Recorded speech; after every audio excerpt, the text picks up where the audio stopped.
Exploradores del átomo al cosmos.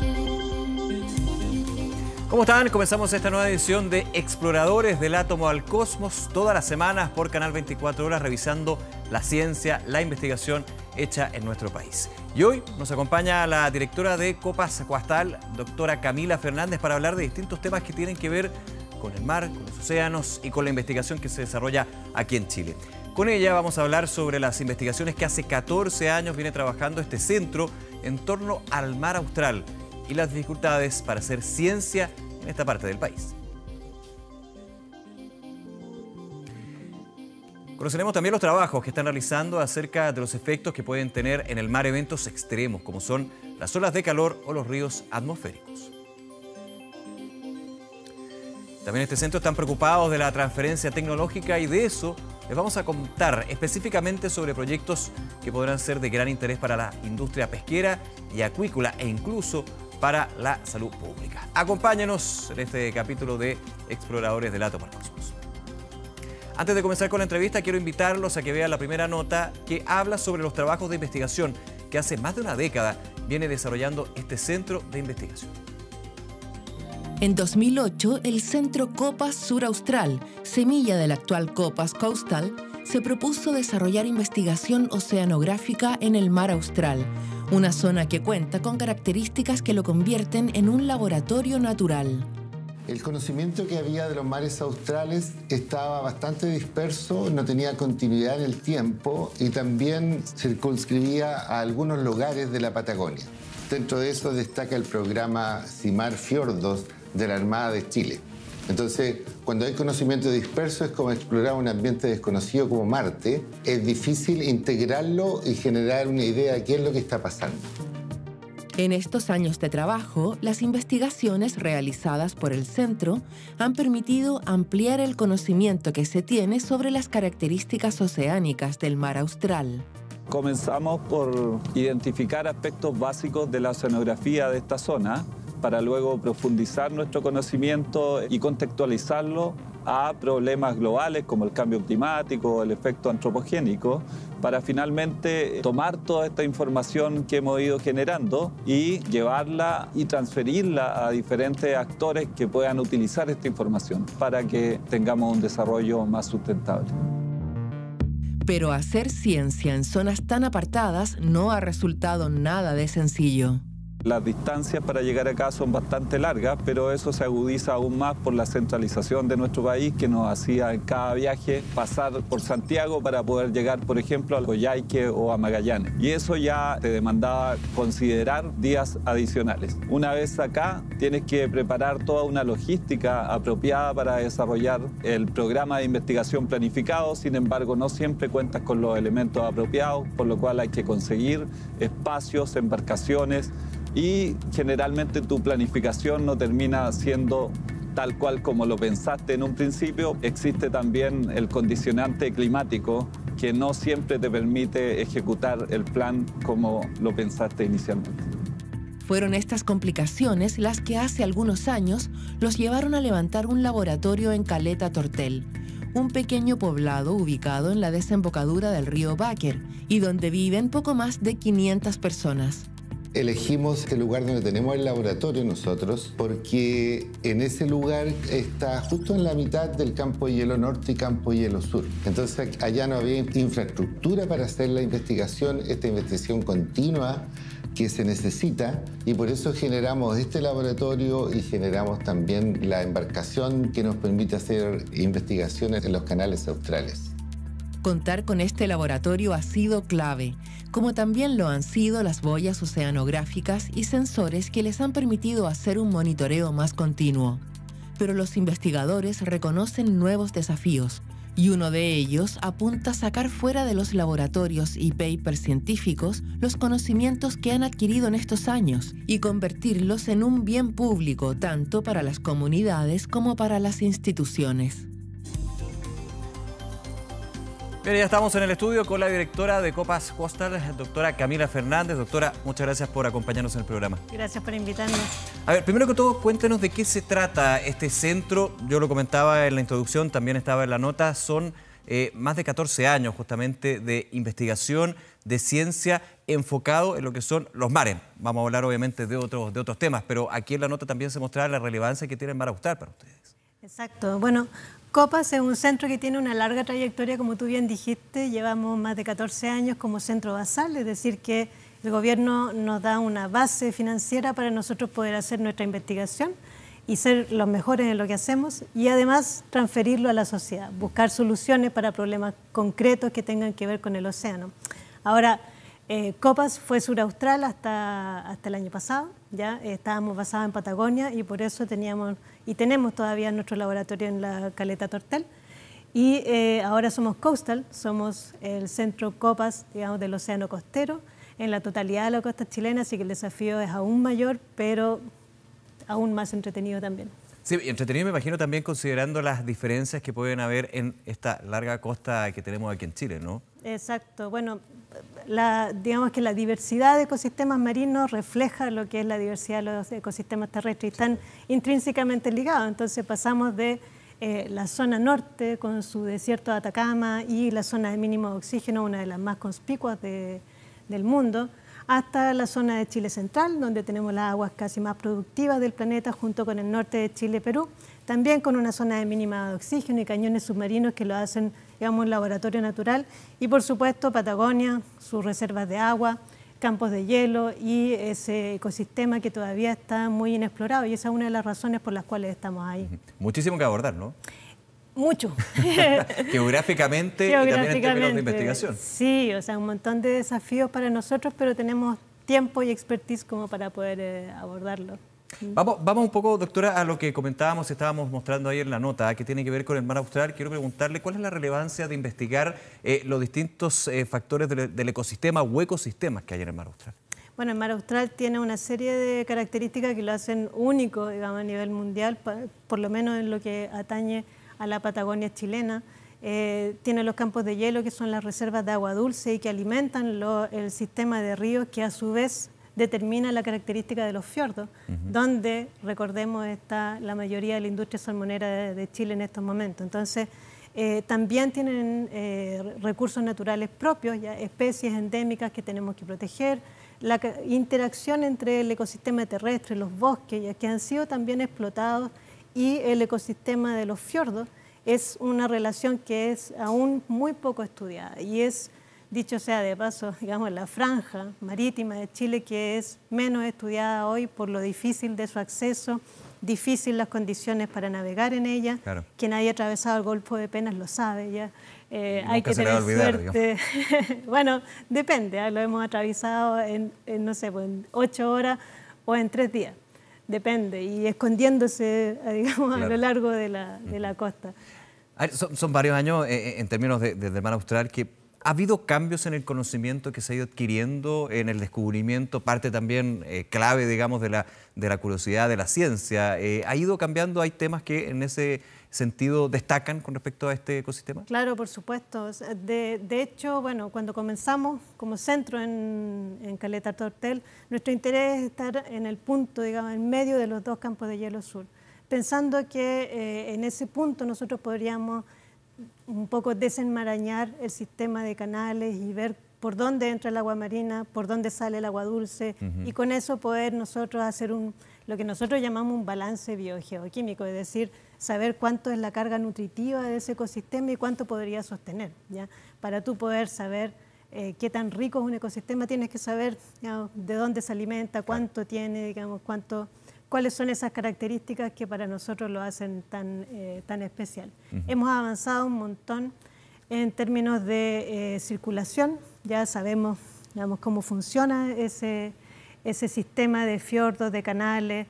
Tenemos claro cuál es el aporte de los ríos ya que vienen bajando, muchos de los cuales son realmente importantísimos para el balance, no solamente de la local, sino que de todo el cono sur, claro, en términos de balance de agua dulce, de su carga nutritiva. Hay algunos ríos que por ser glaciares empobrecen la agua de los fiordos, otros que las enriquecen.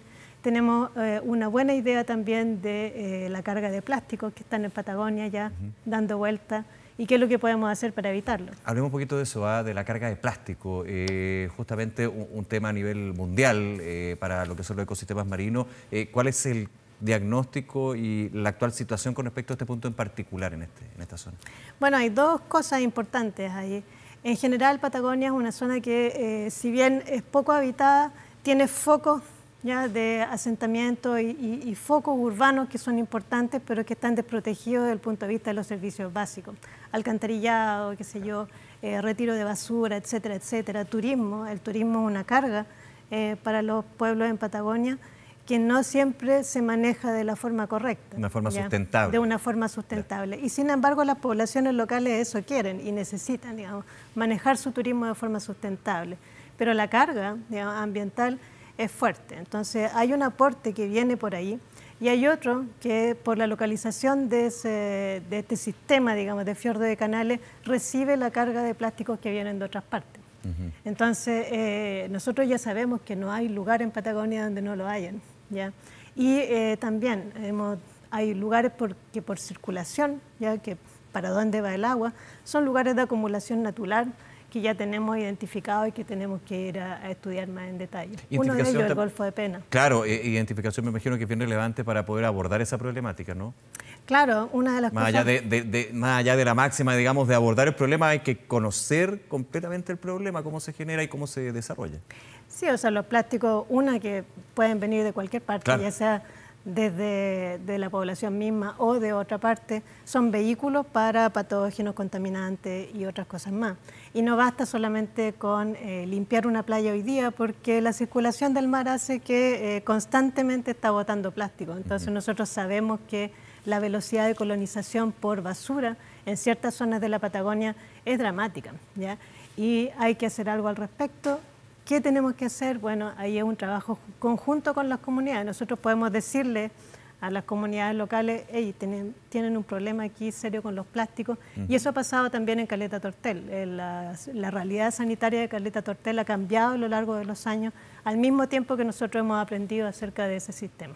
Doctora Fernández, vamos a hacer una pausa, pero antes vamos a seguir revisando una nota con respecto a la investigación que realiza Copas y hablando, por supuesto, sobre el mar, pero esta vez acerca de los efectos que pueden tener en los fenómenos extremos, como las olas de calor, los ríos atmosféricos. Revisamos la nota, regresamos de inmediato a la conversación aquí en Explorables.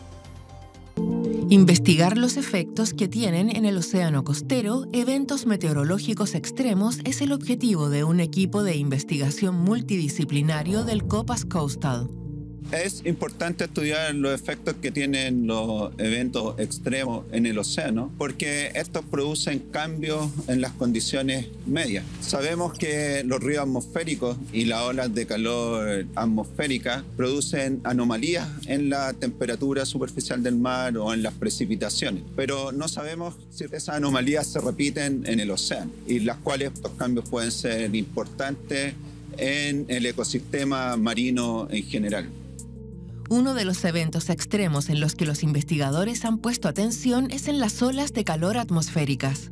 Las olas de calor atmosféricas generan condiciones excepcionales, ambientales, de alta temperatura, alta radiación solar también, y esto puede ser particularmente relevante para los organismos que viven en el medio acuático. Es por eso que hemos descubierto que en algunos casos estas condiciones de mucha radiación y mucha temperatura puede favorecer también floraciones de algas y eventualmente se puede vincular quizás a floraciones algales nocivas, conocidas como marea roja. Otro de los fenómenos de estudio son los ríos atmosféricos. Los ríos atmosféricos son fenómenos que ocurren en la atmósfera justamente que consisten en bandas que pueden tener una extensión de miles de kilómetros y un ancho de cientos de kilómetros en que se transporta humedad. Pueden ser comparables con los ríos terrestres e incluso duplicar el caudal, por ejemplo, del río Amazonas, que es el caudal mayor que conocemos en la Tierra. Los ríos atmosféricos son responsables de una buena parte de la precipitación en Chile, incluso un 50% de la precipitación total anual, y suceden de 5 a 15 veces más o menos a lo largo del territorio nacional. En la actualidad existe escaso conocimiento acerca de los efectos que este fenómeno puede causar en el océano, y los estudios existentes se han realizado en las costas del hemisferio norte. Generar nueva información, y esta vez desde esta parte del planeta, es el objetivo de otra de las investigaciones que realizan en Copas Coastal.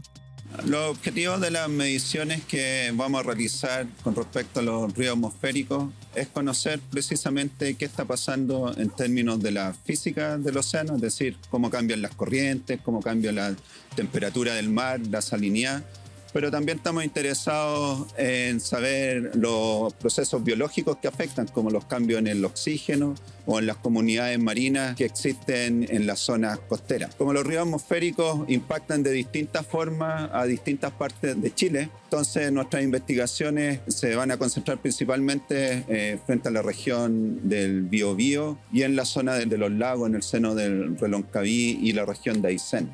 Pero siempre vamos a mirar y medir en alta frecuencia, lo que significa tener hartas mediciones en un corto periodo de tiempo, ya que estos eventos sabemos que tienen esa escala temporal. Estudios a nivel mundial muestran que estos eventos, en el mediano plazo, podrían verse intensificados. De ahí que Copas Coastal haya asumido el desafío de aportar con nuevos conocimientos sobre los efectos que esto podría causar en las costas chilenas.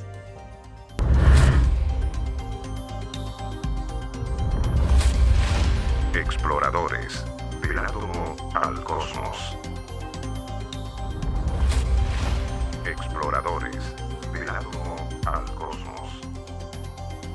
Regresamos al programa, estamos conversando con la directora del Copas Coastal, doctora Camila Fernández. Doctora, antes de la pausa veíamos la nota con respecto a dos eventos atmosféricos, las olas de calor, los ríos atmosféricos y los efectos que ustedes han investigado como Copas que tienen en los ecosistemas marinos. Comencemos con las olas de calor, profundizando en eso, la relevancia que tiene ese estudio y también, de alguna manera, los diagnósticos que se van dando.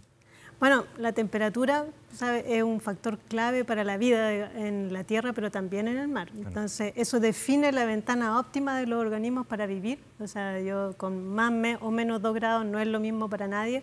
Y eso incluye los recursos pesqueros y los recursos marinos y las larvas de aquellos recursos que después vamos a ir a cosechar.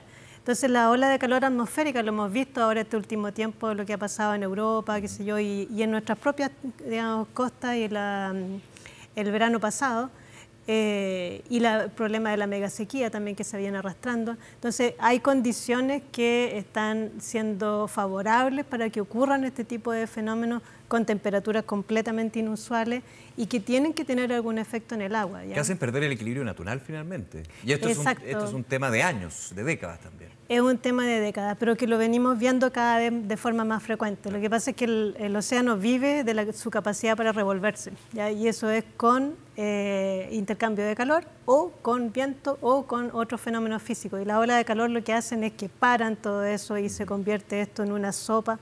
Entonces, tenemos que ver lo que ocurre. Y la data que hemos colectado hasta el minuto muestra que olas de calor marina, digamos, en el océano son comunes en el territorio nacional y que pueden durar mucho más de lo que nosotros pensamos, ¿ya? Hasta más de 30 días. ¿Y con mayor intensidad a lo que se podía notar antes?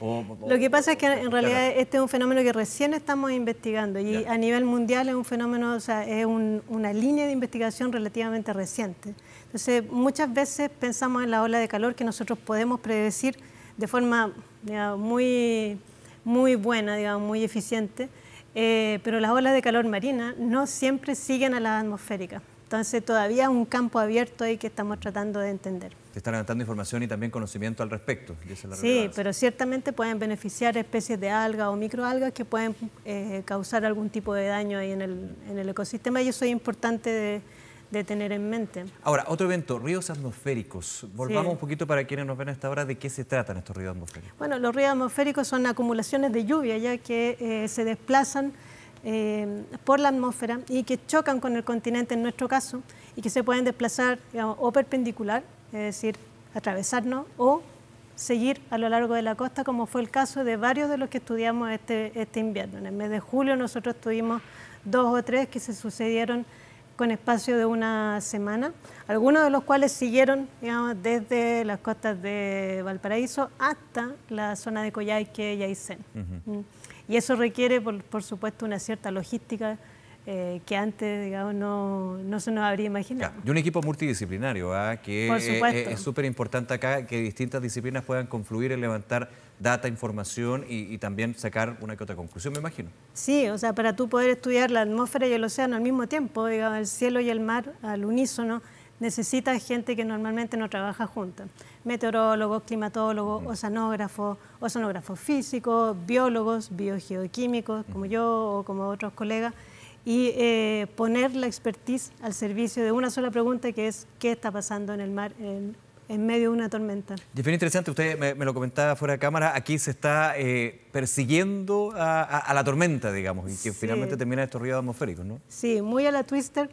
Estábamos ahí pendientes de los frentes que iban a chocar con nosotros y teníamos que, tenía el equipo que salir a tirar globos atmosféricos, es decir, monitorear las condiciones arriba en la atmósfera, pero al mismo tiempo dejar nuestros equipos en el agua para ver si sobrevivían las tormentas y recuperarlos y seguir la señal vía satélite para ver lo que estaba ocurriendo.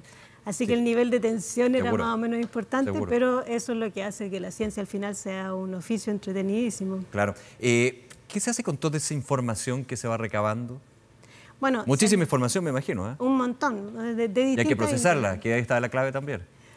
Bueno, al mismo tiempo que nosotros teníamos nuestros equipos ahí en el agua midiendo de forma automática y los globos atmosféricos recopilando información a nivel de, digamos, de satélite, habían otras personas haciendo experimentos. Eso tienen otra escala, digamos, de análisis, de procesamiento de muestras que van a venir un poquito después, pero desde ya nosotros podemos alimentar nuestros propios modelos matemáticos para hacer mejores predicciones de lo que puede ocurrir. Entonces podemos simular, ¿ya? Y decir, ok, si hay una ola de calor atmosférica de tales características, lo más probable es que tengamos este escenario ahí en el agua. Anticiparse al escenario, clave también. Doctora, vamos a seguir con la última nota de este programa y hablamos de ciencia aplicada y de los proyectos que tiene Copas Coastal en esta línea. Los invito a ver la siguiente nota. Regresamos a conversar con la doctora Fernández.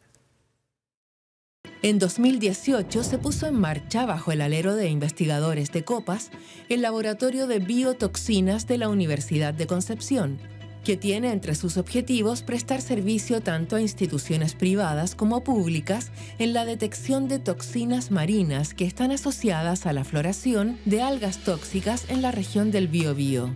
Es una región que ha desarrollado un polo estratégico para el turismo y la gastronomía. Se ha querido potenciar también la transformación desde los recolectores y pescadores hacia la acuicultura o mitilicultura por las condiciones que tenemos. Y por esa razón, y debido a que en la región del Biobío existen especies de microalgas productoras de toxinas, sin haber tenido, ¿no es cierto?, floraciones algales nocivas recurrentes, se requiere tener en la región un laboratorio de detección de toxinas para prevenir, para estar alerta en caso de que esto cambie. Con un océano cambiante como el de hoy, el cambio climático y lo demás, lo que se ha visto es que hay potenciales riesgos para el aumento de la FAN. De esta forma, el laboratorio vino a instalar una capacidad que en la región no existía, tanto a nivel tecnológico como también de capital humano, lo que les ha permitido desarrollar innovadores mecanismos de trabajo. Hemos avanzado tanto en la detección de las microalgas como también en las toxinas que producen estas microalgas. En relación con la detección de las microalgas, hemos desarrollado marcadores moleculares para poder detectarlas directamente en la columna de agua. Y en relación a las toxinas, hemos usado distintos modelos biológicos, como por ejemplo el cultivo celular, y ahora estados larvales de pesebra para poder monitorear estas toxinas directamente en los productos de consumo humano.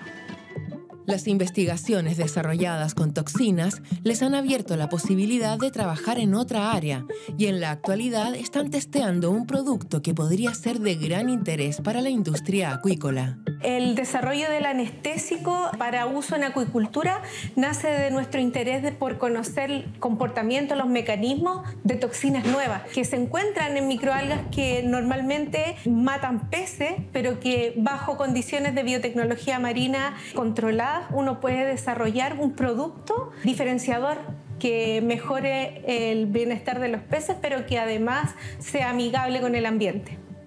El contar con esta innovación podría resolver una importante problemática que hoy tiene la salmonicultura.